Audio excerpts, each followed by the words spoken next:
I just bought the book Bushcraft by Mors Kochanski, and I decided that instead of just putting it on the shelf, I would read it and try to practice the skills inside. In order to motivate myself to do so, I'm starting a little outdoors book club on my channel. The purpose of these videos is to share information, practice. I'm hoping to learn a lot in the process, and hopefully you will too. One other thing, I'm not an expert. If I was an expert, I wouldn't need to buy a book. You'll get to see what an average guy from Iowa does trying to practice these skills. You don't have to be a Superman to go outside. Welcome to episode 9. In this episode, I'm going to talk about putting out a fire. Mors Kochanski goes into great detail in the book about how to put out fires and the different circumstances you might find yourself in and things like this. And there's a good reason he does that. That's because fire is dangerous. And so I have a small cooking fire here. I chose this site because it's well away from any thing that's going to catch fire, any dead trees or anything like that. I'm standing on sand as opposed to a lot of duff and loamy material that could catch fire. And it's snowy, so there's plenty of water around me to help put this fire out. One of the things he talks about in the book is that the fire on the surface is not all that you see and all you have to worry about. There's also a whole thing going on underground with heat and all sorts of other things that you have to think about. And so if there are dead trees around, there are also dead roots running underneath your fire. And if you build a fire in that kind of a location, you can actually spread fire underground and not even know it. So in this situation, I won't have to worry so much about that. But if this was in the middle of a forest, one thing he suggests to do is before you start your fire, go ahead and use a shovel to dig around the perimeter and break any roots in there so that you won't run the risk of spreading fire that way. The other thing he recommends to do is to clear all of the duff and other dried materials and basically start with a bare patch of ground if you can. The next thing he talks about is building a sensible fire and maintaining it sensibly. So if you only need a fire to cook a little bit of stuff, then only use a little bit of wood. And don't burn big, huge logs when wrist-sized kindling to make coals and things like that will do. Several hours before you want to put your fire out, you should start thinking about not adding any more fuel to the fire.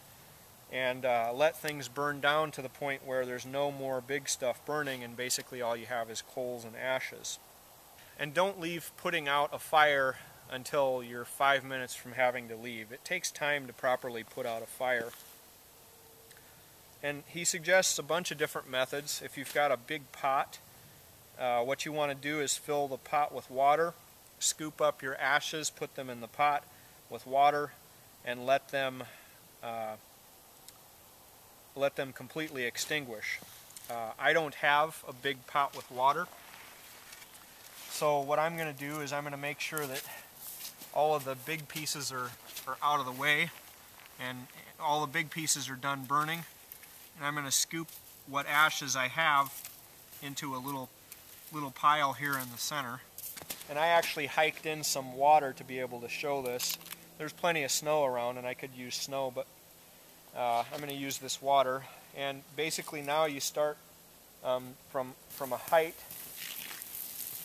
dropping water on, a little bit at a time. Don't dump it all in at once.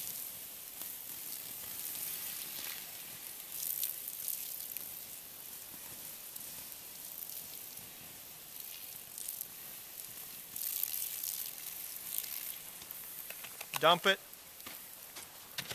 and then give it a stir here. Stir it up. Because even after dumping that water on there, there's still plenty of life left in those coals, so we'll do it again. And we're going to keep doing this until there is no life left in these coals. And then there is another step to do. We're getting closer, we're still not out. There's still a little bit of smoke. So what I do is I pour on a little water.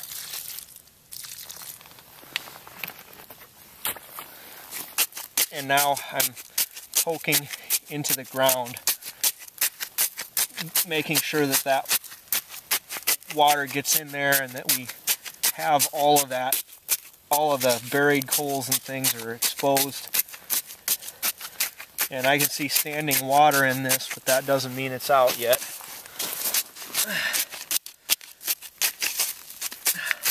If you have a shovel, it works a little better, but yeah, there's water. We're getting close, but we're certainly not out yet. We're not fire safe yet. And I'm poking. I'm going to go ahead and poke all the way around here.